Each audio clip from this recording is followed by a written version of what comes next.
I flew home for Christmas, assuming the worst was facing a few awkward questions, but the moment I stepped inside, my parents and sister stared at me like I was a ghost. The stocking with my name on the mantel was gone. In its place, a thick red envelope rested on the mahogany table. Then my father spoke, his voice ice cold. "We need to talk." It wasn't a request. It was an execution. They had no idea I'd brought a secret weapon back to Ridgefield Pines. My name is London Armstrong. I am 32 years old and a high-stakes real estate strategy expert based out of Seattle. I work in a world where every conversation is calculated and every handshake is a contract. Yet, nothing prepared me for the complete lack of strategy displayed when I finally returned home to Ridgefield Pines for Christmas. I had been flying all day, a miserable 3,000-mile journey involving 2 layovers, and all I wanted was the easy comfort of the familiar. I wanted the smell of pine and the sound of my mother's chaotic holiday cheer. I got none of it. I wrestled my carry-on bag through the familiar front door. The heavy brass knocker silent behind me. The house was too quiet. The entryway was always a flurry of activity this close to Christmas Eve. Last-minute gift wrapping, cookie cooling, or Mom yelling about misplaced tinsel. Tonight, the air was thick, still, and charged, like moments before a lightning strike. I took 3 steps past the threshold and froze. My parents, Charles and Evelyn Armstrong, were seated on the antique camelback sofa in the living room. Opposite them, in the large wingback armchair, sat my sister, Marlo. They weren't relaxing. They were positioned. They all wore expressions of solemn, almost morbid, anticipation, as if they had been waiting for the curtain to rise on a very unpleasant play. And I was the cue. "Merry Christmas," I said, my voice sounding unnaturally loud and chirpy in the profound silence. There were no excited greetings, no hugs, no relief that I had arrived safely. Instead, all 3 sets of eyes pivoted toward me, scrutinizing me from the tips of my expensive travel boots to the slight exhaustion around my eyes. It wasn't a look of welcome. It was the clinical gaze one gives to an object under appraisal. My childhood home smelled exactly as it should have. A rich, comforting blend of cinnamon, clove, and sweet orange peel simmering on the stove. That aroma, typically a shield against the winter chill, was utterly betrayed by the atmosphere. The warmth of the season was a lie here. "London," my father said. His voice was flat, devoid of the deep, rolling warmth I remembered. It was the voice he used when briefing a client on bad market news, controlled, formal, and distant. I didn't move toward them. I set my bag down, letting the sound of the leather scraping the polished oak floor fill the tension. Something was critically wrong. I scanned the room, the years of professional instinct screaming at me to identify the weak points and the threats. My gaze drifted immediately to the fireplace mantel, the central altar of any Armstrong Christmas. There were the stockings, all of them, hand-stitched needlepoint stockings, a tradition dating back to my grandmother. I counted them automatically. 1 for Charles, 1 for Evelyn, and 1. There were only 3 stockings. Mine, the navy one, with the slightly frayed stitching around the L, was gone. The space where it had hung for 32 consecutive Christmases was now empty. And the final indignity, Marlo's stocking, previously hanging on the far right, had been moved. It was now dead center, directly beneath the giant wreath, framed like a trophy. It was the visual equivalent of being digitally erased from a family photo. My body stiffened, a coldness spreading from my chest that had nothing to do with the outside temperature.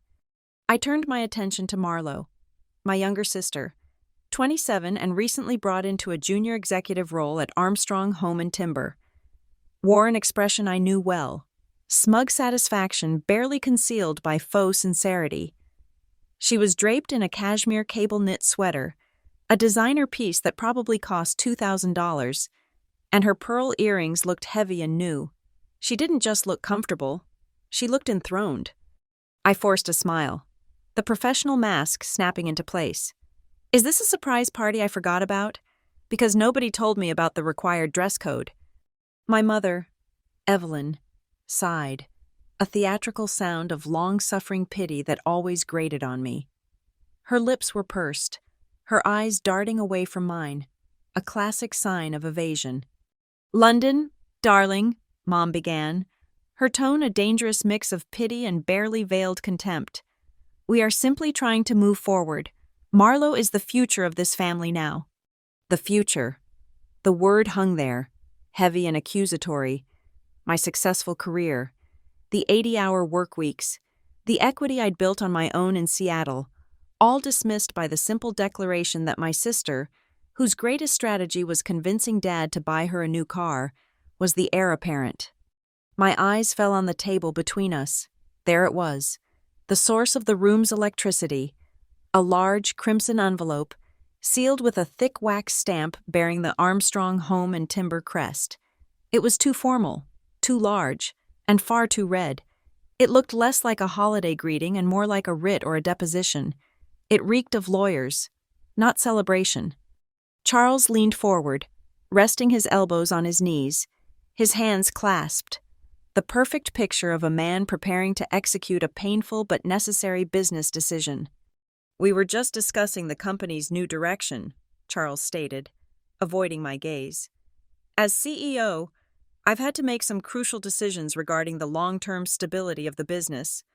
My internal alarm bells were deafening. I could feel the ice in my veins. This wasn't about who got the bigger slice of Christmas ham.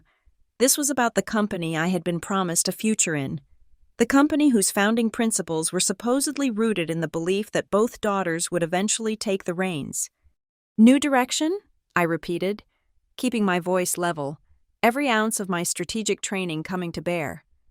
The last I checked, Armstrong Home and Timber was doing just fine, 2 years of record profits, last quarter, according to the P&L reports I receive.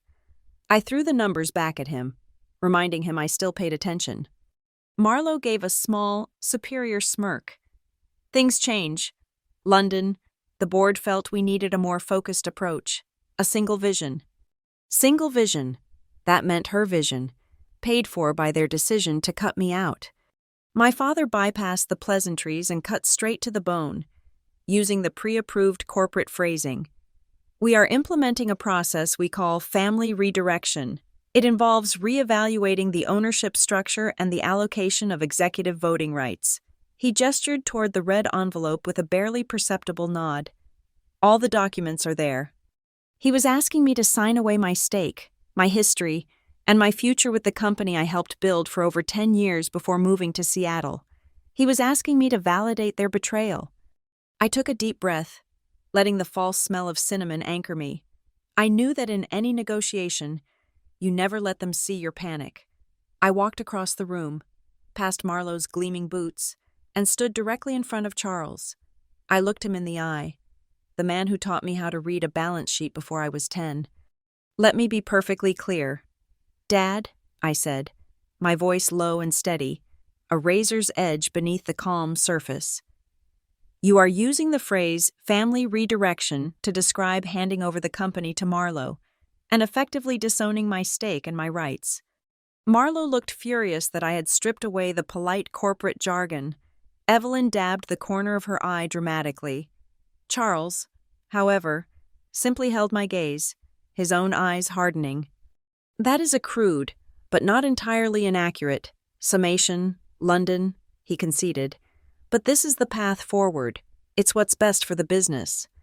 My final, desperate attempt at maintaining a connection, a dialogue, a sliver of the old relationship, died in my throat. I looked at the red envelope, the symbol of their careful planning and coordinated ambush. "And if I don't agree?" I asked, my voice rising slightly, the crack of my control beginning to show. "If I refuse to sign those papers?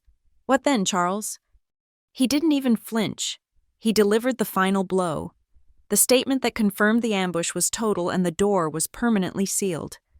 "Everything," my father said, cold and final, the ultimate dismissal of his daughter's rights, "has been decided already."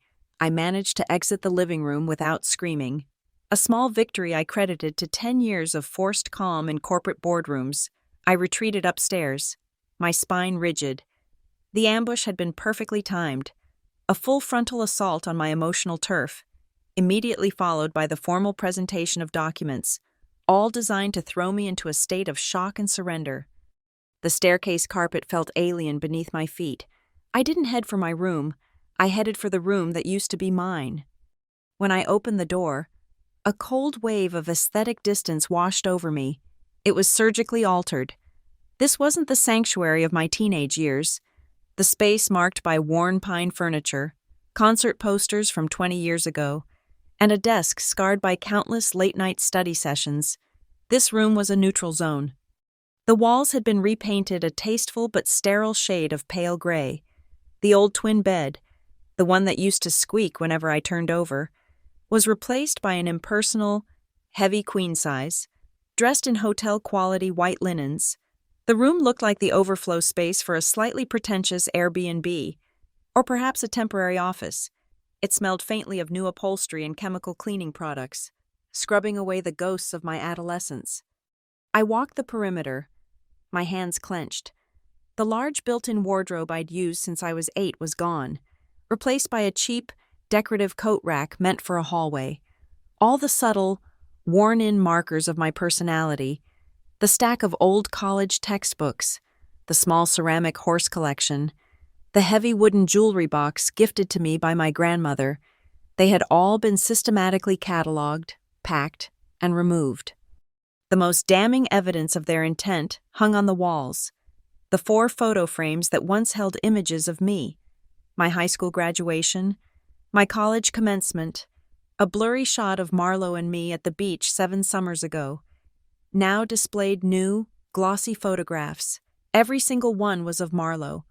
Marlo at her university graduation, Marlo accepting an award at a local charity event, Marlo posing with Charles in front of the Armstrong Home and Timber headquarters. It was a visual rewrite of family history, asserting her as the sole, golden child, as if my very existence had been a draft they decided not to publish. They hadn't just disinherited me, they had attempted to erase me. This wasn't Evelyn's clumsy, guilty cleaning. This was strategic, psychological warfare. They were trying to make me feel rootless, a stranger in my own bloodline, so that when I signed the papers, it wouldn't feel like a sacrifice, but a natural separation from a life I no longer belonged to. I unpacked my essentials into the sterile, empty closet and tried to prepare for sleep, but my mind was a cold, efficient machine running on adrenaline. Charles's final words echoed. "Everything has been decided already." The clock on my phone read 2 minutes after 2 o'clock in the morning. The house was supposedly asleep, but the silence was punctuated by a faint, rhythmic sound from downstairs, whispering, not the soft murmurs of sleep, but the low, urgent undertone of conspirators. I slipped out of bed, the plush carpet muffling my steps. I pulled on a heavy sweater, the one thing they couldn't sanitize, and moved toward the landing. I used the banister like a guideline, avoiding the center of the steps where the old wood always creaked. I paused halfway down, hiding in the shadow cast by the grandfather clock.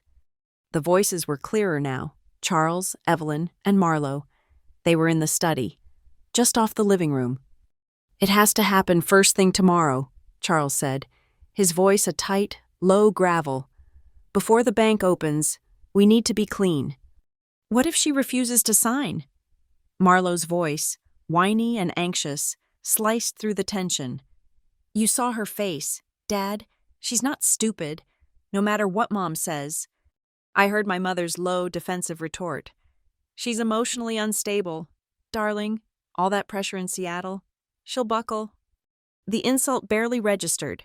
I was focused on Charles's measured response. "She won't have a choice," he assured Marlo. "The papers are drafted for a seamless transfer. The notary has already stamped them this afternoon." Notary. The word hit me with the force of a physical blow. A notarized document requires the signature of the party involved to be witnessed, or at least confirmed. If the documents were already stamped, it meant one of 3 things. The notary was crooked. Charles had filed an affidavit of my signature, or, most likely, most criminally, they had already forged my name. They weren't asking me to sign documents. They were asking me to sign a confession of my own defeat, lending legitimacy to their fraud. "We just need her to sign the acknowledgement," Charles continued, confirming my suspicion. "That simple signature on the bottom page, the one confirming she received a copy, that binds her. It proves she was present, informed, and willingly gave up her rights." Evelyn then delivered the crucial operational command. "And Charles, make sure she doesn't leave the house, not until the entire thing is finalized. No phone calls to the office, nothing." A prison. They had turned my childhood home into a holding cell for a legal execution. I backed away silently, every nerve ending screaming with cold. Strategic fury. I reached the quiet safety of my room and closed the door without a sound. The rage was clean and controlled, a precise fuel. I was leaning against the door, planning my next move, when my eyes fell on the bed. Resting neatly on the pristine white pillow, placed exactly where my head was supposed to rest, was the ominous red envelope, the same thick, wax-sealed monstrosity that had been on the table downstairs just 4 hours earlier. Someone had been in my room. They hadn't just changed the decor. They had searched it, and in their carelessness, they had planted the evidence right where I couldn't miss it. It was a power play, a gesture of absolute control. We can come and go as we please. We control the narrative, even in your space. I picked up the envelope, my fingers tracing the cold wax crest. It was empty now. The notarized documents were safe with Charles. But as I threw the envelope onto the bedside table, my hand brushed against the lining of the suitcase I had brought from Seattle.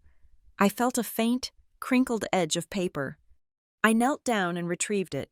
It was a tiny fragment, torn haphazardly, obviously ripped from a larger stack and discarded as irrelevant. The text was printed in a small, professional font. Ownership transfer. Draft. It was confirmation, hard evidence that this wasn't a last-minute change of heart or a simple company restructuring. This was a long-term, calculated plan to remove me from the company roster, paving the way for Marlowe to take the reins unencumbered. The discovery of the pre-notarization meant they had moved past family drama into criminal fraud. My instincts screamed to call my attorney in Seattle, to expose them right now, to send this evidence to the local authorities. But the voice of the strategist, the one who built my career on reading 2 steps ahead, won out. They thought I was defeated. They assumed I was the fragile, emotional daughter who would crack under the pressure of their combined betrayal. They expected me to rage, to cry, to leave, or to sign and be gone. I folded the fragment of paper and tucked it securely into the hidden zipper pocket of my wallet. My new mission was clear. I would play the role they had scripted for me. I would be quiet. I would be defeated. I would act vulnerable, overwhelmed, and completely compliant. I would watch their next move, document their final betrayal, and then, only then, would I deploy the weapon they never expected me to possess. They wanted an execution? I would give them the illusion of one. I had to let them think they had won, to see what truly dirty things they planned to do next. I woke up to the sound of frost crunching on the lawn outside, a stark contrast to the stifling tension inside the house. It was Christmas morning, but the house felt less like a holiday retreat and more like the tense quiet before a hostile takeover announcement. I knew that Charles, Evelyn, and Marlowe would be up soon, ready to stage the final scene of their betrayal. I needed clarity and clean air before I put on my performance of defeat. I grabbed my coat and slipped out the back door, closing it silently behind me.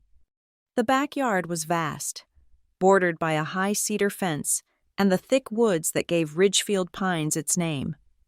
I walked out to the edge of the property, breathing in the sharp, metallic scent of the early winter morning.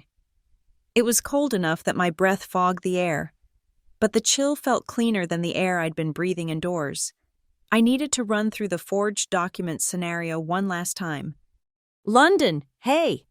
I spun around. Standing near the back gate, looking equally uneasy and out of place, was Theo Parker. Theo was a few years younger than I, and his family had been neighbors since I was 9. More relevantly, I remembered him starting a side gig doing auxiliary accounting for Armstrong Home and Timber a little over a year ago. He was pale, his eyes wide with a genuine, unnerving panic that made my professional alarm bells ring louder than any forgery. He looked like he hadn't slept in 3 days. He rushed toward me, stopping only when he was about 6 feet away, as if afraid of being seen talking to me. I saw your car. You haven't signed anything yet, have you? He asked, his voice low and urgent. His question wasn't a casual inquiry. It was a desperate plea for reassurance. Not yet, I confirmed, keeping my voice soft. It's scheduled for this morning. Theo ran a shaky hand through his hair. Oh, thank God. You have to understand. You can't, not before you see what they're doing. I switched instantly from sister to strategist. I needed data, and Theo was offering an inside source into the financial core of the operation. Tell me everything, Theo, quickly. He started talking, the words tumbling out in a rush of technical jargon and genuine outrage. I was running the auxiliary books, mostly payables and receivables, but I started noticing these anomalies. Not small errors. We're talking large outgoing wires, not just 1 or 2, a steady trickle over the last 8 months. He explained the pattern. Large, round number transfers, always just under the amount that would trigger automatic, internal audit flags. They were disguised as legitimate consulting fees or property valuation adjustments. Where was the money going, Theo? I asked, my voice dangerously calm. He took another look over his shoulder, confirming my family wasn't watching. It was being wired out of the primary operating account of Armstrong Home and Timber and into a third-party holding company. It was a brand-new LLC registered in Delaware. I pulled the papers on it 2 weeks ago. He spat out the name with clear disgust. Northlake Ridge Ventures, LLC. My professional experience immediately recognized the structure. A shell corporation, designed specifically to launder or conceal funds, often used to hide embezzled money until it could be moved offshore or repurposed. And the owner of this LLC, I pressed? Theo looked me dead in the eye, the pity and fear combining in his expression. Marlo, your sister. She's the managing member, listed right on the state registry forms. It was her creation. The revelation landed with brutal clarity. It was worse than I thought. This wasn't just about Charles playing favorites and manipulating the inheritance. This was premeditated, large-scale fraud, with Marlo as the willing, active accomplice. They weren't just taking my inheritance. They were systematically draining the company's vitality to enrich Marlo before forcing me out. Theo then explained his downfall. I confronted Charles a little over 3 weeks ago. I had the spreadsheets. I showed him the wire confirmations and the LLC papers. I told him he needed to investigate the outflow. What did he say? He didn't argue the facts.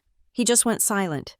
The next morning, I was told my services were no longer required. My access codes were deactivated within the hour. They paid me a lump sum severance, about 3 months of pay, and told me to keep quiet for the sake of family honor. The coldness of Charles's business logic was breathtaking. He didn't care about the crime. He cared about the silence. Theo's panic intensified as he moved to the core warning. London, you cannot sign those documents today. I heard them calling it a restructuring or reevaluation. What I saw in the drafts before I was fired. That document isn't just a transfer of ownership. It contains a clause, a massive, convoluted paragraph, that makes you waive your rights to audit any financial records from the past 3 years of the company's operation. He emphasized the number, 3 years. If you sign it, he said, his voice dropping to a harsh whisper, you legally forgive all the transfers, all the funny business. You legitimize Marlo's LLC and all the money that's been siphoned into it. You make Charles and Marlo clean, and you lose any legal recourse to find out what really happened. Suddenly, the reason for the pre-notarized papers, the rushed timing, and the demand that I not leave the house made perfect, terrifying sense. They weren't trying to cut me out. They were trying to use me as a human eraser to scrub their criminal ledger clean. As if the financial bombshell wasn't enough. Theo added the final layer of betrayal. And one more thing. Charles has been talking around town to the bank contacts, the property developers. Talking about what? About you. He's telling people that the move to Seattle was too much for you, that you're under extreme stress. He's using phrases like unstable disposition and mental exhaustion. He's undermining your credibility right now, making sure that if you do decide to speak out about financial fraud, the consensus in Ridgefield Pines will be that you're just the crazy, bitter daughter who couldn't handle the pressure. My stomach turned over, a sharp, physical reaction to the depth of their calculation. To attack my professional standing was one thing. To use my mental health as a weapon against me, after I'd worked my whole life to be the strong, capable one, felt like the lowest form of treason. Theo reached into his pocket and pulled out a small, folded piece of notepaper, a scrap torn from a yellow legal pad. He looked genuinely frightened to even touch it. "This is the last thing I can do," he said, pushing the paper into my hand. "A guy I know. He's outside of the Armstrong circle. He deals with large-scale, ethical investment. He might be able to help you. He's powerful, and he doesn't like Charles." I unfolded the paper. Scrawled across the paper in sharp, decisive handwriting was a phone number and a simple, powerful set of initials. D.W. He was trying to do due diligence on Armstrong Home and Timber a few months back, Theo explained, his eyes darting toward the house. Charles shut him down fast. He asked me to pass this along if things ever got truly bad. If you need saving. London. Call this number. I think now is definitely the time. He nodded once, a quick, desperate movement, and then walked quickly toward the fence line, vanishing into the early morning mist. I stood there alone, the frost biting at my skin, clutching the small piece of paper. The situation had escalated from a family betrayal into a high-stakes corporate crime with my own parents as the perpetrators and my sister as the main beneficiary. The threat wasn't just to my money. It was to my freedom and my sanity. I had to assume the signing ceremony was imminent, giving me perhaps an hour at best. I looked down at the cryptic initials. D. I didn't know who this man was, but I knew what Charles had become, and the enemy of my enemy was now my only viable strategic partner. The time for playing the weak, confused daughter was over. It was time to call in the reinforcements. I had a phone number, and I had nothing left to lose. I fabricated a crisis, an urgent, unexpected email from a client in need of immediate documentation that required a printer outside the house, claiming I had sent the documents to a small print shop on the edge of town. It was a flimsy excuse, but my parents, caught up in the meticulous scheduling of my defeat, accepted the need for a brief excursion. I promised to be back within the hour for the signing. The drive was tense, my fingers white-knuckled on the steering wheel, clutching the scrap of paper with the address. It led me 15 minutes outside of Ridgefield Pines, away from the manicured estates and into the industrial periphery. I eventually pulled up to a structure that defied the local aesthetic. A massive, prefabricated steel warehouse, but one that had been beautifully and expensively converted. It had zero signage, oversized windows, and an air of deliberate, unostentatious power. This wasn't a law office. This was the headquarters of a serious, private operation. I used the buzzer at the unmarked entry. "D.W.?" I asked, my voice tight. A moment later, the door hissed open, and I was ushered into a reception area that felt like a minimalist art gallery. The man waiting for me was exactly what I didn't expect from a secretive billionaire. Dominic Ward was in his mid-40s, dressed in a sharp but casual charcoal suit. He wasn't loud or imposing. He was quiet, observant, and seemed to possess an intense, almost gravitational presence. He didn't offer a handshake, just a steady, assessing gaze. "London Armstrong," he stated, his voice deep and measured. "I'm glad you got Theo's message before you were coerced into anything irreversible. Please, follow me." We moved into a conference room where a massive digital screen displayed a dizzying flowchart of financial transactions. The chart centered around a familiar name, Armstrong Home and Timber. "I don't waste time," Ms. Armstrong, Dominic began, moving straight to the facts, which I appreciated. Charles Armstrong presented an investment prospectus to my firm, Ward Holdings, roughly 6 months ago. He was seeking a large capital injection, somewhere in the range of $25 million. But the company doesn't need external investment, I countered automatically. Our cash flow has been positive. Precisely, Dominic said, a thin, cold smile touching his lips. Which is why my team initiated an extremely thorough forensic audit before entertaining the pitch. What we found was not a company in need of capital, but a company that had been systematically hollowed out. He tapped the screen, highlighting a cluster of transactions. The transfers Theo Parker saw? They were the tip of a very large iceberg. Charles has been using a sophisticated network of shell companies, including Northlake Ridge Ventures LLC, which we confirmed is entirely owned by your sister, Marlo, to bleed off profit and create artificial debt. Dominic explained the motive. Charles needed the $25 million not for expansion, but to backfill the gaping holes created by the fraud before the annual audit revealed the embezzlement. He intended to clean the books with Ward Holdings money and pay it back over time, using our company as a private slush fund in the interim. Then came the true gut punch, evidence of the criminal depth of their betrayal. We also discovered this, Dominic said, pulling up a digital document on the screen. It was a promissory note, a corporate guarantee signed by me, dated 157 days ago. The signature was an exact replica of my electronic signature used on official company documents. That's impossible, I whispered, recognizing the curve of my name. I was in Seattle. I was leading the acquisition strategy for the Bellwether property that week. I have the flight logs and the hotel receipts. We know, Dominic replied calmly. Your electronic key log shows you were logged into your Seattle office at the precise time this was digitally signed in Ridgefield Pines. Charles and Marlo didn't just draft documents to exclude you. They committed felony-level identity theft and forgery to create fake liabilities using your name while you were thousands of miles away. He then confirmed Theo's urgent warning. The document you are scheduled to sign this morning, the one Charles calls the acknowledgement of the ownership transfer. It contains a specific, ironclad clause. By signing, you retroactively acknowledge and accept all prior financial decisions and liabilities made under your name, effectively making the fake promissory note and all the shell company transfers legally clean. You don't just lose your stake. You become the willing accomplice that wipes their slate clean. The calculated cruelty of the plan made my blood run cold.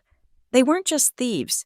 They were trying to ruin my professional life and potentially expose me to legal liability. Why are you helping me, Mr. Ward? I asked, cutting to the chase. I knew the world of finance, and altruism rarely played a part in a deal this complicated. Dominic leaned back, his eyes darkening slightly, the only sign of personal emotion he had shown. I have my own score to settle with Charles Armstrong. 10 years ago, Charles made a critical and deeply unethical financial decision concerning a shared venture with my second cousin. It was predatory and illegal, and it drove my cousin's family business, a business 4 generations old, into total bankruptcy. Charles used his local influence to cover his tracks. I've waited a long time for the chance to expose him. He offered the partnership, his terms crisp and compelling. You are the key, Ms. Armstrong. You are the legal owner they are trying to strip. If you agree to cooperate fully, Ward Holdings will provide complete, impenetrable legal and financial support. We will activate the forensic investigation and deploy the resources needed to ensure federal authorities take over. We will protect you from any legal repercussions they try to push your way. The opportunity was immense. It was the cavalry I needed. And the price? I asked, ever the strategist. The price is simple, Dominic said. Justice for my family, and the satisfaction of seeing Charles Armstrong face the full consequences of his crimes. But first, you have to go back and let them think they've won. He pushed a thick manila envelope across the table. Here is the counter document.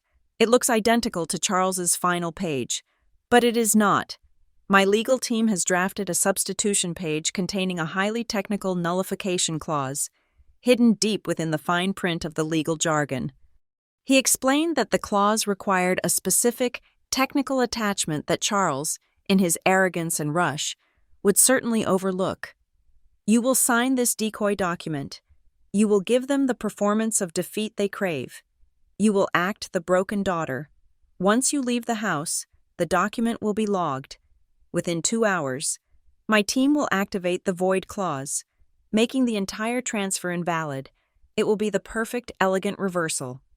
I looked at the documents, then back at Dominic. My family had spent the last 24 hours telling me I was weak, unstable, and easily defeated. Now, this powerful stranger was asking me to use that exact perceived weakness as my greatest weapon. I extended my hand, accepting the papers. My voice was steady, infused with a cold, strategic resolve I hadn't felt in months. Tell me what you need. Dominic, I'm ready to sign the decoy. I had finally found the perfect way to turn their cruel narrative against them. My weakness was now my mask, and behind that mask, the real battle was about to begin. I spent 10 minutes in the small gas station restroom down the road, carefully reconstructing the image of a broken woman. I used the harsh lighting to my advantage, rubbing my eyes until they were red-rimmed and puffy, mirroring the effect of a hard, defeated cry. I let my posture slump, dropping the shoulders that usually held the weight of my multi-million-dollar deals. The expert from Seattle was gone. Only the exhausted daughter remained. When I stepped back into the house, the silence was expectant, even thicker than the night before. I made sure to let the door close gently, my footsteps slow and slightly dragging. The three of them were exactly where I had left them, but the atmosphere had shifted from tension to barely contained excitement. They had moved the seating arrangement to appear less confrontational and more like a solemn family rite. The heavy red envelope was now opened, the stack of papers resting on the mahogany desk. My mother, Evelyn, was the first to move. She rushed toward me, and the embrace she offered felt less like comfort and more like a triumphant claim. "Oh, my poor darling," she whispered into my hair, her voice dripping with an insincere sympathy that grated on my ears. "It's all right. It's for the best. You'll see. You were simply not built for this kind of pressure." I leaned into her, allowing my weight to suggest weariness, then pulled back slowly, my eyes carefully avoiding Charles's sharp gaze. I needed him to see only the defeated daughter, not the analyst calculating his demise. "I'm just tired. Mom," I managed, my voice raspy and thin, a testament to my acting. Charles, ever the corporate man, cut straight to the business at hand, barely masking his impatience. He sat behind the desk, the stack of documents positioned before him like the deed to a kingdom. "London, thank you for coming back. Let's finish this and put this unpleasantness behind us." He picked up the large, notarized envelope and drew out the documents with a flourish that felt disturbingly theatrical. He didn't hand them to me for review. He presented them as a final decree. Marlowe, seated beside him, was practically vibrating with victory. She wore a superior, pitying smile, the kind reserved for someone who had just won a lottery they hadn't entered. She had already begun to occupy the space I used to hold. "It will be better for you in Seattle, honestly," Marlowe said, her tone saccharine. "All the chaos of running Armstrong Home and Timber would have stressed you out. You can just focus on your smaller projects, a much more comfortable life, really." I felt the burning urge to remind her that my smaller projects were worth 10 times the revenue of the entire Ridgefield Pines operation, but I suppressed it. I had to let them believe the lie. Charles began pointing through the pages, focusing only on the benign titles, skipping entirely over the complex legal jargon that Dominic had warned me about. He was performing for an audience of one, me, the supposed casualty. "This page finalizes the reassignment of the 12% non-voting equity to Marlowe. This confirms the new executive structure," he droned on, his hand resting proprietarily on Marlowe's shoulder. It was a coronation, and I was the subject paying homage. I forced a tiny, shaky nod. I knew I couldn't confront the forgery yet. My role was to surrender. I understand, I said, barely audible.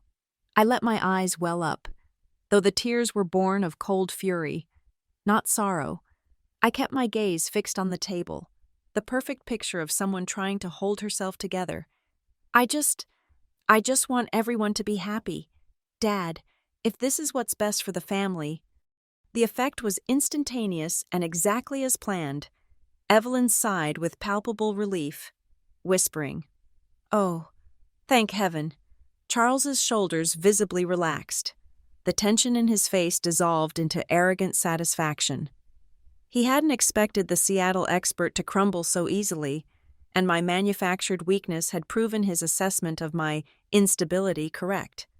"That's my girl," Charles said, his voice regaining some of its old warmth, now laced with victory.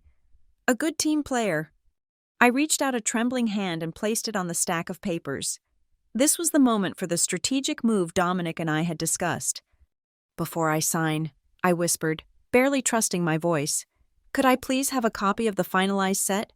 For my records, back in Seattle? Just so I know what happened." Charles paused. I saw a flicker of the sharp professional he truly was. The momentary suspicion that I might be planning something. He hesitated, his eyes narrowing slightly. "Copies are available at the attorney's office next week. London," he said, trying to dismiss me. But Marlowe, emboldened by her impending victory and my apparent defeat, cut him off with a wave of her diamond-ringed hand. "Oh, come on, Dad. Just let her have them," Marlowe scoffed, rolling her eyes at me with open condescension. "She's in Seattle. She's not going to fly back 3,000 miles to fight this. What's she going to do?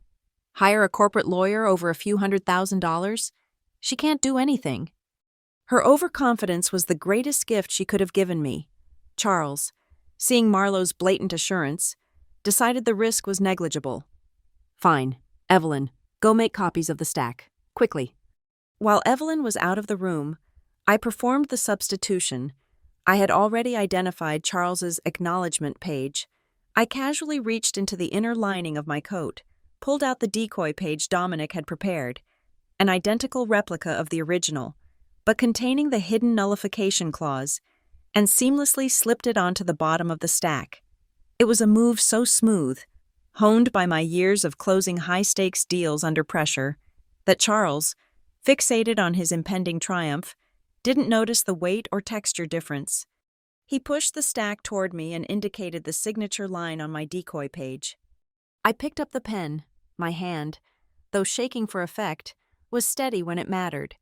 I signed my name, London Armstrong, with a deliberate, heavy stroke.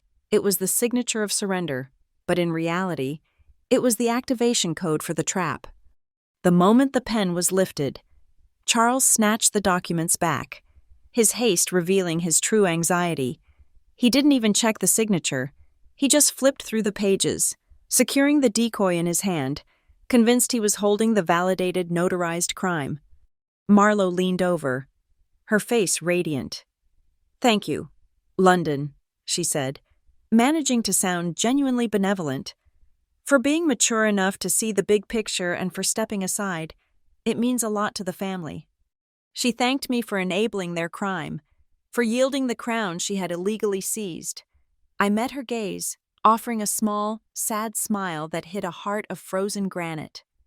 "I'm glad I could help," I murmured, the lie tasting like ash. I endured another 15 minutes of strained, triumphant small talk before claiming exhaustion and retreating to my room with the copies Evelyn had reluctantly provided. I watched the clock tick down, the silence of the house no longer the silence of tension, but the deep, satisfied silence of the predator who believes the prey is safely secured. I waited until I heard the distinct sound of the basement door closing, meaning Charles was likely putting the signed documents into the fireproof safe. I pulled out my phone. The message was short, cryptic, and absolute. To Dominic Ward, D.W. Subject, execution. Body, signed. They completely trust me. The trap had been sprung. Now, We just waited for the click. The morning of Christmas Day was one of manufactured cheer. Charles, restored to his usual booming self, kept patting my shoulder, relishing the success of his maneuver. Marlo was giddy, her eyes sparkling, already referring to my company in casual conversation. Evelyn fussed over me, ensuring I had enough coffee, as if I were a delicate, recovering patient. My demeanor was quiet, cooperative, and faintly melancholic, the perfect portrait of surrender. The entire family drove in one car to the Ridgefield Bank, the small, traditional institution that had handled Armstrong Home and Timber's accounts for over 50 years. It was a local landmark, known for its carved oak paneling and the predictable quiet of a Saturday morning. Charles strode into the bank like a conquering general. He greeted the tellers by name, his confidence a thick, audible shield. He truly believed he was walking in to finalize the transfer of assets, using the papers I'd signed to wipe away his financial crimes and solidify his empire under his chosen heir. We were ushered past the main floor into the private client meeting rooms at the back. The room was small, well-furnished, and entirely enclosed, designed for discreet transactions. Waiting for us was Mr. Harris, the bank's senior account manager, a man Charles had known professionally for nearly 30 years. Mr. Harris did not look cheerful. He was pale and stiff, his suit jacket buttoned tight, his face etched with an acute discomfort that was palpable even to my supposedly defeated mind. Charles, oblivious in his triumph, slammed the manila envelope containing the decoy documents onto the table. "Good morning. Harris, let's get this done. We just need you to officially log the ownership transfer and make the necessary signatory changes. All documents are executed." Mr. Harris didn't touch the documents immediately. He glanced at me, then at Marlo, then back at Charles, his jaw working as if chewing on glass. "Mr. Armstrong," he began, his voice dry and low. "I need to confirm the identity of all parties involved in the transfer before I proceed." He went through the motions, checking our IDs. Charles was visibly impatient, his foot tapping a rapid rhythm beneath the table. "Look, Harris, we're all family here. This is a simple formality. The documents are notarized." "I am aware of the documents, sir," Mr. Harris cut in, his professionalism hardening into something cold. He picked up a thick folder, entirely separate from Charles's papers, and opened it. He didn't look at Charles when he delivered the blow. "I am afraid, Mr. Armstrong, that I cannot process this transfer, nor can I allow any further activity, effective as of 90 minutes ago. The Armstrong Home and Timber corporate operating account, the revolving credit line, and all related investment accounts have been placed under a full, immediate financial freeze." The silence that followed wasn't just quiet. It was the sudden, dead vacuum of sound after a catastrophic explosion. Charles's face went from ruddy confidence to a mottled, purple mask of shock. "What? What are you talking about? Harris? You can't do that. On whose authority?" "On the authority of a formal investigative hold," Mr. Harris stated, his voice now entirely level, betraying nothing. "A report was filed overnight alleging significant financial fraud, asset stripping, and misappropriation of funds." Marlo, who had been lazily filing her nails, suddenly went utterly still. She hadn't expected the drama to touch her personally. She was supposed to be receiving a clear title. "Fraud?" Charles barked, his voice climbing an octave. He slammed his hand on the table. "This is absurd. This is a clear attack from a competitor. I demand to know who filed this malicious, baseless report, and I demand you unfreeze my company accounts immediately." Mr. Harris remained perfectly still. "The report is highly detailed. Mr. Armstrong, it specifically identifies a pattern of suspicious wire transfers, dozens of them, funneling substantial sums disguised as consulting fees into an external, non-operating entity." Then, the final, crucial hammer fell. "That entity," the bank officer continued, looking directly at Marlo, whose breath caught in a strangled gasp, is listed as Northlake Ridge Ventures, LLC. Marlowe's entire body seemed to deflate. She wasn't just pale. She was sickly green. She recognized her own company being used as the primary evidence of a crime, exposed on Christmas morning, in the one room she thought was secure. Charles's fury immediately shifted from the bank to a frantic, wild-eyed accusation. He pointed a shaking finger at me, the person he had just declared defeated. "This is her. It has to be London. She's trying to sabotage us. She's unstable. I told you. She's retaliating because we cut her out." I remained silent, watching the cold, clean perfection of Dominic's plan unfold. "Mr. Harris slowly shook his head. "The report did not come from Ms. Armstrong, sir. The evidence was presented to us by a private financial equity firm. The formal report alleging deep-seated fraud and presenting proprietary forensic data was submitted by Ward Holdings." The name hung in the air, heavy and lethal. Charles froze entirely. The wild aggression vanished, replaced by an awful, dawning comprehension. He remembered the unsuccessful pitch months ago, the immediate dismissal, and the silence. He remembered my quiet surrender the night before. His eyes darted from Mr. Harris to the decoy documents on the table. Realizing the papers in his hand were meaningless. "Ward," Charles whispered, the name a choke in his throat. He looked at me, not with anger, but with the stunned, sick realization that he hadn't won. He had walked straight into a professionally constructed trap. At that exact planned moment, the door to the conference room opened smoothly. Standing framed in the doorway, perfectly timed, was Dominic Ward. He was dressed in a sleek, dark overcoat, his presence radiating immense, controlled power that dwarfed Charles's sputtering rage. He didn't speak to Charles or Evelyn. He addressed the bank officer. "Apologies for the intrusion, Mr. Harris," Dominic said, his voice deep and entirely unhurried. "I am Dominic Ward. I wanted to confirm my legal team has provided you with all necessary documentation concerning the systematic financial malfeasance at Armstrong Home and Timber." He then looked past the bank officer, his cold, steady gaze landing squarely on Charles. "The evidence is irrefutable, Charles," Dominic stated, confirming the ambush.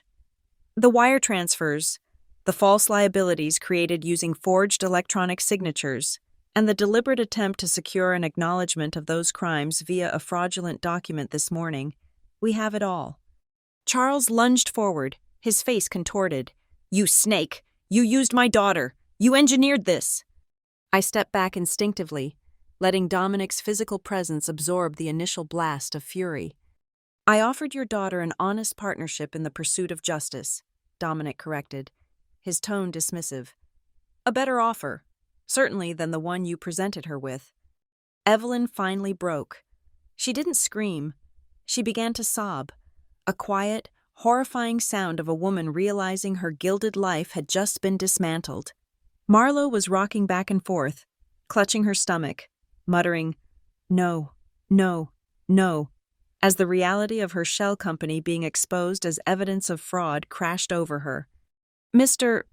Harris quietly rose, stacking the Ward Holdings documents. "Mr. Armstrong, I am legally obligated to inform you that, given the scope and the evidence provided by Ward Holdings, Ridgefield Bank is formally notifying the relevant federal authorities. We are now initiating the official process for a federal investigation into corporate fraud and misappropriation of funds.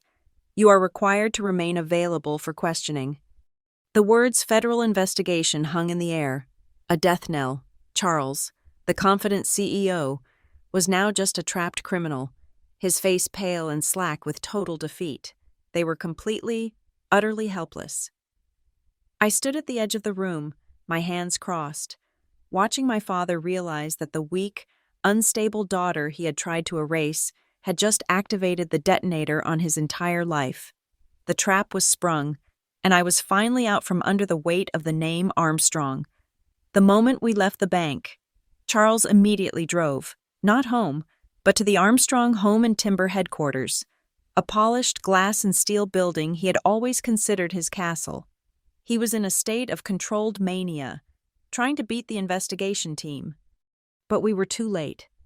As Charles swerved into the parking lot, the scene was already in motion. Two large, unmarked vans were backed up to the main entrance, and men in dark, conservative business attire, forensic auditors, were moving with quiet, cold efficiency. They didn't wear uniforms, but their presence was more intimidating than any police raid. Their task was surgical. They were dismantling the financial nervous system of the company. I watched from the safety of the car as Charles stormed out, bellowing about corporate espionage and demanding to see their warrants.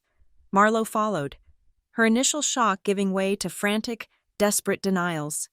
Evelyn just stood by the car, gripping the door handle, watching her life dissolve in the mid-morning sun. Dominic pulled up moments later in a sleek black sedan, parking next to us. The paperwork was filed simultaneously at 3 different government levels: the bank, the state registry, and the federal task force. They won't stop until every byte of data is secured. He looked at me. "Are you ready to go inside, London? You're the only one they cannot legally exclude." We walked past the frantic Charles, who immediately tried to block my path. "You are not going in there, London. You are still my daughter. You are protecting this outsider." "I am protecting myself, Charles," I said, meeting his panicked, defeated gaze for the first time since my counterstrike. "And I have a legal right as a shareholder to observe the audit." Inside, the corporate atmosphere of ordered productivity had shattered. Employees clustered in hushed groups near the water coolers, their eyes wide with rumor and fear. The story of financial chaos, of delayed payroll checks, of materials going missing from job sites, of the quiet panic that had been simmering beneath the veneer of profit for months, was finally breaking into the open. The quiet rumors about the company's tight budget were now revealed as outright fraud. I walked through the department I had worked in for 10 years, a ghost in my own past. Auditors, armed with digital evidence bags, were systematically seizing every piece of technology: desktop towers, backup servers, and every financial binder dating back 4 years. Charles was quickly cornered in his lavish corner office. The auditors had him seated under harsh fluorescent light, peppering him with questions, his bombast replaced by stammering defensiveness. The interrogation focused heavily on the forged electronic signature. They had already completed a preliminary digital analysis thanks to Dominic's preemptive evidence package. "Mr. Armstrong," a lead auditor, a severe woman named Ms. Choi, asked, holding up a printout of the promissory note, "can you explain why Ms. Armstrong's digital signature appears on this debt obligation dated August 14th of last year, when our records, including her flight manifests and expense reports, confirm she was in Seattle that entire week?" Charles tried the old deflection. "She gave me her password. She authorized me. She was having an episode. She was confused." His attempt to use the unstable daughter lie immediately backfired. Ms. Choi smiled, a cold, dry professional smile. Her own attorney in Seattle has already filed an affidavit testifying that she did not authorize the use of her e-signature and that she was physically and professionally occupied 3,000 miles away. Your insistence that she was confused only strengthens the case for coercion, or worse, forgery. The lie that he had tried to wield against me, the very thing he planned to use to discredit any future claims, was now the sharpest edge cutting into his defense. Meanwhile, Marlo, who I now realized they called Tessa in formal documents, was separately interrogated in a small, empty office. Her veneer of sophistication cracked instantly under pressure. "The LLC, Ms. Armstrong, Northlake Ridge Ventures. Can you explain the $14 million transferred into it over the last 8 months? Where is the documentation for the consulting services this shell company supposedly provided?" Tessa, tears streaming down her face, resorted to the classic deflection of the guilty child. "My father told me to. He said it was a tax mitigation strategy. I just signed the papers he gave me." Her denial of responsibility was her downfall, exposing her as a passive, but willing, co-conspirator. The money had ended up in her account, and that was all that mattered. Then there was Evelyn. She had tried to play the role of the oblivious, long-suffering wife, sitting quietly in the lobby, claiming to be an innocent spouse unaware of the boys' business dealings. However, Ms. Choi and her team were meticulous. An auditor approached Evelyn with a printout of her personal credit card statement. "Mrs. Armstrong, can you account for the purchase of $123,000 in rare but untraceable gold coins, purchased through an offshore broker in the Cayman Islands? A purchase that precisely matches a $150,000 disbursement made from Armstrong Home and Timber Funds the day before?" The sudden, brutal revelation of her complicity shattered her carefully constructed mask. Evelyn wasn't just a blind accessory, she was personally benefiting from the embezzlement. The gold coins were her retirement plan, funded by the company's stolen capital.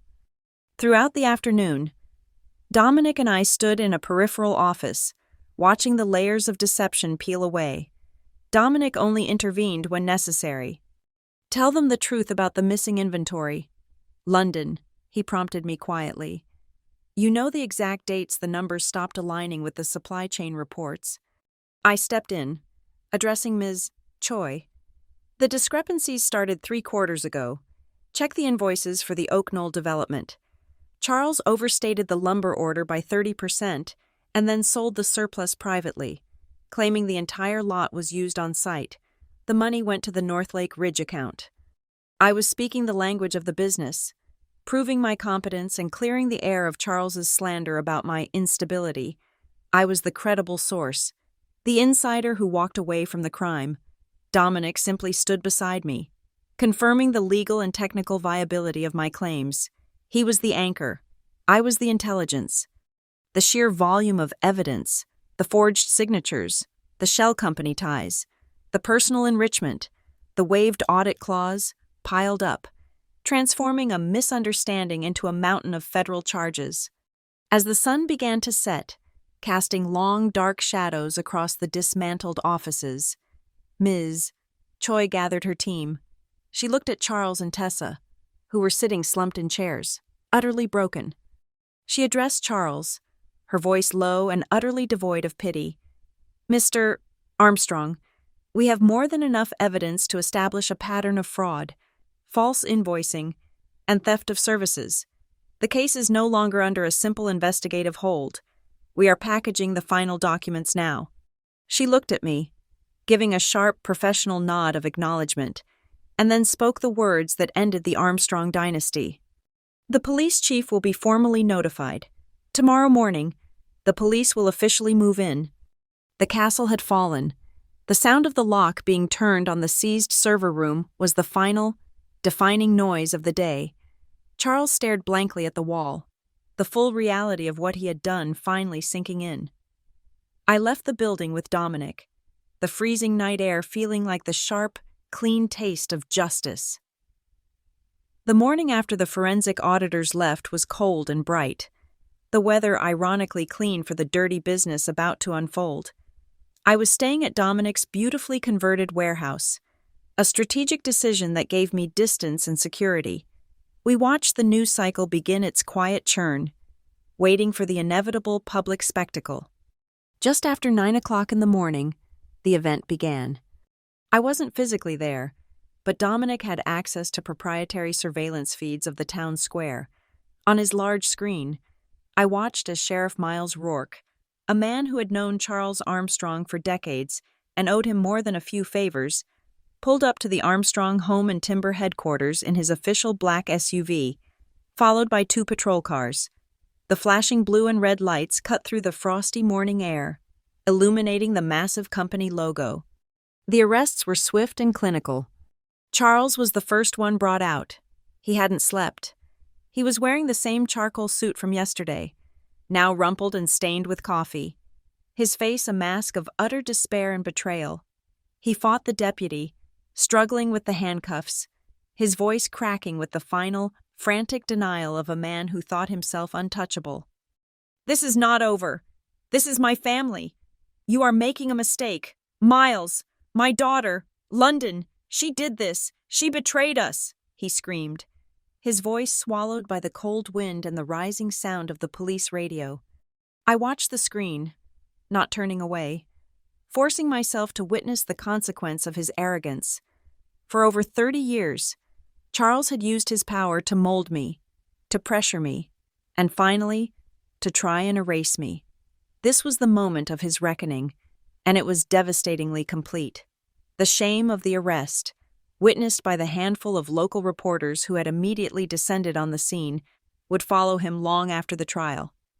Then came Tessa, flanked by a female deputy. She was no longer the confident heiress in her cashmere sweater. She was wearing a simple hoodie, her face puffy and stained from hours of crying. The shame was suffocating, turning her into a small, broken figure. As she was being placed in the back of the patrol car, arrested for complicity in wire fraud and aiding and abetting the transfer of illicit funds into her LLC, she spotted a camera and, in a final act of desperation, looked directly at the lens. I knew she was talking to me, pleading, and her voice, though silent on the screen, was clear in my mind. "Forgive me.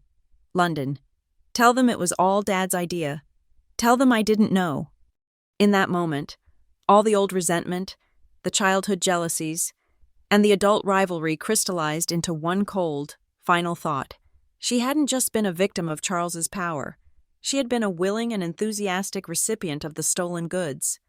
I spoke the words out loud, softly, to the empty room. "You chose your path. Tessa, you signed the LLC papers. You enjoyed the millions." Evelyn was the final image. She stood near the police line, her designer coat clutched tight, looking utterly lost. She was not being arrested yet. Her complicity, while evident, was less direct than Charles's and Tessa's. She kept repeating to a police officer, "It's all just a misunderstanding. We were just restructuring. My husband would never—" She was still clinging to the narrative, convinced that this was just a clerical error, a glitch in the perfect machine of their lives. She refused to accept that her family had been caught in a comprehensive, unfixable crime. Word travels fast in a town the size of Ridgefield Pines. Within an hour, local media had arrived, turning the corporate headquarters into a media circus. By noon, the story had been picked up by regional outlets, focusing on the sheer scale of the fraud involving a prominent local figure. The Armstrong name, once a symbol of stability and old money success, was now synonymous with scandal, theft, and deceit. I watched as the town reacted. The close friends of Charles, the ones who had accepted his slander about my instability, looked away from the cameras, avoiding the scene, their silent judgment confirming their misplaced loyalty. But I also saw the faces of the former employees, the local vendors who had suffered delayed payments, and the small business owners Charles had cheated over the years. Some looked relieved, nodding with a quiet respect that warmed me more than any holiday cheer. They understood. The true storm hit that evening. My phone, which I had kept muted all day, exploded with notifications. There were the hateful, accusatory texts from extended family members, cousins and aunts who were more concerned with the tarnishing of the family name than the crime committed. "How could you do this to your father? You are tearing the family apart. You are selfish." But then came the others, the messages from people I barely remembered, people Charles had crushed under the weight of his ambition. From Theo Parker. "Just saw the news. You did the right thing. You saved them, even if they don't know it." From Mrs. Henderson, an elderly woman who sold her small farm to Charles 7 years ago, claiming she was pressured and undervalued. "Thank you. London. I always knew it wasn't right. I am praying for you." I read them all, the good and the bad, sitting alone in the converted warehouse with Dominic working quietly in the corner. I had been called a traitor, a ruthless opportunist, and a family pariah. But reading those few messages of genuine gratitude, seeing the silent nod of respect from the people Charles had wronged, made the cost worth it. I finally allowed myself to cry, not out of regret, but out of release. The tears were for the little girl who had spent her entire life trying to be the perfect daughter, the perfect executive, the perfect person to finally earn her father's unconditional approval. That person was dead, buried under the rubble of Charles Armstrong's shattered legacy. I was free, free from the expectations, free from the toxic dynamic, and free from the constant need to prove my worth to people who had already calculated my value at zero. I was the one who walked away clean, the one who rebuilt the house from the foundations up. I picked up my phone and sent a final text message, not to family, but to my legal team in Seattle. To legal team, subject, Ridgefield Pines. Body, clean slate. Prepare to activate the acquisition of Armstrong home and timber assets. Start the paperwork now. The Armstrong legacy was over. The new one had just begun. The blue and red lights of Christmas Day had faded, replaced by the cool, persistent gray of a Seattle winter. 7 months had passed since the arrests. Ridgefield Pines felt like a distant, unpleasant dream, a corporate horror story I had somehow written my way out of. I was no longer just a strategist for other people's companies. I was the founder and CEO of my own. I named it Armstrong Strategic Development. I kept my family name not out of pride in their legacy, but as a deliberate reclamation of my own worth, a constant reminder that the name could now stand for integrity and rigorous ethics, not fraud. My new office was on the 35th floor of a sleek tower downtown, a space that felt light years away from the stuffy oak paneling of my father's former domain. The design was relentlessly minimalist, a reaction to the visual clutter and emotional weight of my childhood home. The walls were stark white, the furniture was clean, dark wood, and the view of Puget Sound was unobstructed. I had a clear line of sight, both literally and figuratively. There were no family photos. The space was sterile, save for one small, framed picture on my desk, a photo of me, about 5 years old, sitting on a swing, looking completely unburdened and full of honest joy. That child was my new core principle. Business boomed. Dominic Ward had kept his word. He didn't just send me clients. He sent me the right clients. Small to mid-sized firms that had been targeted by predatory investors or found themselves caught in the same kind of murky ethical waters that had nearly drowned Armstrong Home and Timber. You understand the traps. London. Dominic had told me during our bi-weekly strategy calls. You know how the bad guys think because you watch the masters at work. That's a powerful tool.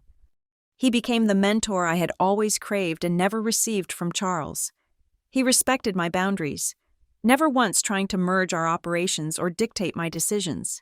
He offered advice, capital introductions, and most importantly, space. He let me build my own authority. I was finally strong, operating entirely on my own logic, free from the crushing, insidious influence of my toxic family. My new boundaries were reinforced concrete. I changed my number and created strict protocols for email. The past was barred from my present. The only person from Ridgefield Pines who successfully maintained contact was Theo Parker. He had moved to Seattle a few months after the arrests, finding work in a transparent, highly ethical firm. We met for coffee once a week. Theo was my safe harbor, a living connection to the past who hadn't been poisoned by the Armstrong ambition. We talked about the market, not the drama. He was a genuine friend, a refreshing change from the transactional relationships that had defined my life. I hadn't actively followed the details of the scandal, relying only on general legal updates provided by my attorney. I knew Charles had pleaded guilty to several charges of fraud and was now serving a substantial sentence at a federal facility. The legal phrase was deterrent sentencing, and I knew that Charles, the man who craved control, was now subjected to the ultimate loss of it. Evelyn, having sold her gold coins and paid off her legal fees, was forced out of the big house. She was living in a modest condo, avoiding the judgmental eyes of the local bridge club. Her social standing, the one thing she truly valued, was decimated. I knew she was lonely, but the thought of her misery no longer gave me satisfaction. It just gave me a quiet sense of closure. She had chosen the comfort of silence over the difficult truth. Then came the letter. It arrived not via email, but in a heavy cream-colored envelope, postmarked from the facility where Tessa was serving her short sentence after pleading guilty to a lesser charge of conspiracy and failure to report. I waited 3 days before opening it. The handwriting was careful and deliberate, not the sloppy scrawl of the entitled sister I remembered. The letter was long, covering 3 pages. It was not a plea for sympathy, nor did it demand forgiveness. It was an admission. She talked about the shock of being arrested, the horror of being named in the press, and the terrifying reality of life behind bars. She admitted to the greed, to the sickening satisfaction of watching me sign the surrender papers. Crucially, she admitted that she had known, on some level, that the money Charles gave her was dirty, and that she chose to look the other way. "I am not asking you to forgive me, London," she wrote on the final page. "I am just telling you that I am finally learning how to be a decent human being. I'm learning the cost of things, not just the price, and I'm sorry I helped Dad try to erase you." I folded the letter neatly. I didn't feel the need to respond. The communication wasn't for me. It was for Tessa. It was her beginning to pay the emotional debt. I placed the letter in the bottom of a drawer, not tearing it up, but simply filing it away. It was proof that the destruction had not been entirely without consequence. My life was now built on clarity and forward momentum, but one major piece of the past remained unsettled: the final asset of Armstrong Home and Timber. Due to the complex nature of the bankruptcy and the ongoing federal case against Charles, the last significant piece of value, a sprawling, untouched parcel of land near the old Ridgefield Pines town center, remained in legal limbo. It was a massive piece of commercial real estate, worth tens of millions of dollars, and technically still controlled by the shell of the company, and by extension, me, as the last clean shareholder. It was the final chess piece. The decision about what to do with that land, sell it to the highest bidder, develop it myself, or something else entirely, was the final decision that would define my liberation. It was the last thing tying me to the tragedy of the Armstrong name, and I knew that whatever I chose to do with it, the resolution would change the lives of many people in Ridgefield Pines. Dominic had sent me the final legal notification of the court date for asset disposition. It was time to return to Ridgefield Pines one last time, not as the defeated daughter, but as the decision-maker. I had built the new life. Now I had to lay the foundation of the new legacy. The final act was scheduled, and it was entirely mine to direct. It had been 11 months since I had seen Ridgefield Pines, and returning for the final asset disposition hearing felt less like coming home and more like revisiting the scene of a complicated, necessary surgery. The town was quieter, the air of old money confidence replaced by a thin, nervous uncertainty. Armstrong Home and Timber was gone, replaced by a gaping hole in the town's economy and psyche. The courtroom was sterile, smelling faintly of old paper and anxiety. I sat at a table with the company's receiver and the federal attorney. Dominic Ward sat one row behind me, his presence a silent anchor, and Theo, who had flown in to offer moral support, sat on my other side. The rest of the family, my family, were seated on the defendant's side. Charles, thin and graying, looked like a man who had aged 10 years in less than one. Tessa, pale but composed, looked like a ghost of her former self. Evelyn, utterly stripped of her social armor, looked small and confused. The judge, a pragmatic, middle-aged woman named Judge Davies, got straight to the point. The final remaining asset, the enormous, commercially valuable 80-acre parcel of undeveloped land, had been held back during the initial liquidation to settle a complex legal issue surrounding my forged electronic signature. Now that the ownership was definitively clarified, the transfer documents voided by Dominic's expertly drafted nullification clause, and my clean share legally verified, the asset was mine to decide the fate of. "Ms. Armstrong," the judge said, her voice cutting through the tension. "Due to the circumstances, and your uncontested standing as the sole legitimate beneficiary of the remaining assets, the court is asking you to state your intention regarding the disposition of the 80-acre parcel.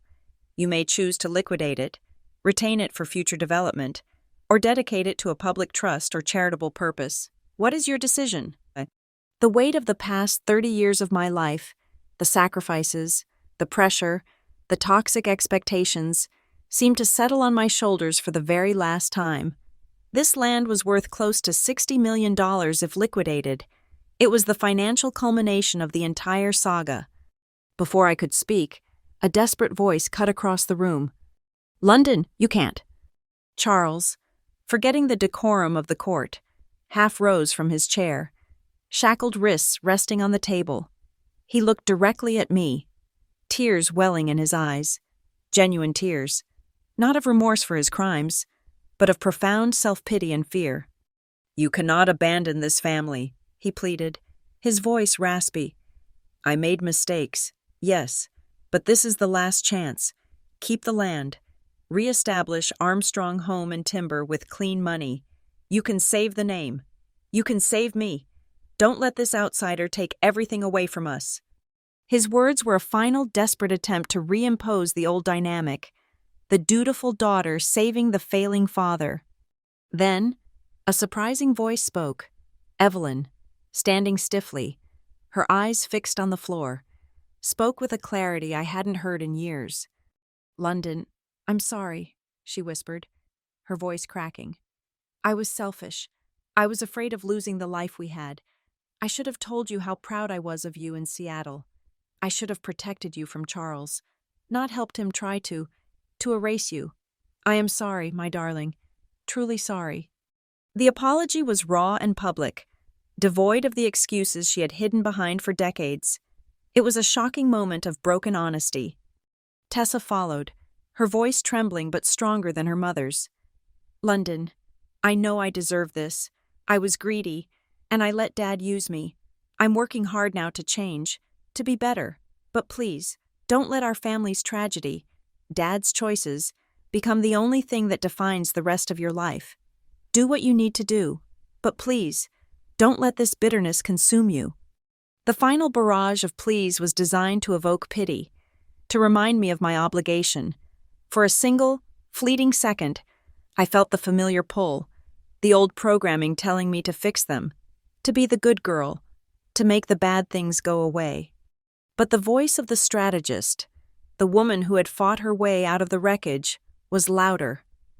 I felt the paper fragment of the forged ownership transfer in my pocket, the cold steel of betrayal. I looked at Charles and saw not my father, but a criminal trying to coerce a witness. I looked at Evelyn and saw a woman who chose gold over truth. I looked at Tessa and saw a reflection of the person I could have become if I hadn't left. I stood up, my posture straight and my gaze steady. I didn't look at the defense table. I spoke only to the court. "Your Honor, I have made my decision." My voice was clear, strong, and entirely my own. "I will retain ownership of the asset." A flicker of hope ignited on Charles's face. He started to rise, thinking he had won. I continued, delivering the final, surgical cut. "However, I am not retaining this asset to re-establish Armstrong Home and Timber, or to benefit the former executives of that company. The company's name and legacy died with the federal charges." I paused, letting the silence magnify the weight of the next sentence. "I am retaining this land to build something new, something designed to repair the damage done by the kind of financial predators who ran this firm." I turned, addressing the small gallery that held Theo and Dominic, and then turned back to the judge. "I will be converting the entire $60 million asset into the Armstrong Small Business Support Center. It will be a nonprofit foundation, fully funded by the liquidation of this land, dedicated to providing ethical, forensic financial assistance and pro bono legal counsel to small, local businesses in this region, the businesses that my father and my sister preyed upon. Its purpose is to help the people who never had a chance at fair treatment, who were victims of the very fraud that brought this company down." The announcement was met with a low gasp from the defense table. Charles slumped back down. Defeated entirely, the land was his last fortress, and I had turned it into a monument to his downfall. It was the ultimate, irrefutable act of disinheritance. The judge looked at me for a long moment, a hint of professional admiration in her eyes. The court accepts this commitment. Ms. Armstrong, the Foundation will be monitored closely. You are free to proceed with the asset transfer to the designated trust. My heart was pounding, but my body felt incredibly light. It wasn't the relief of victory.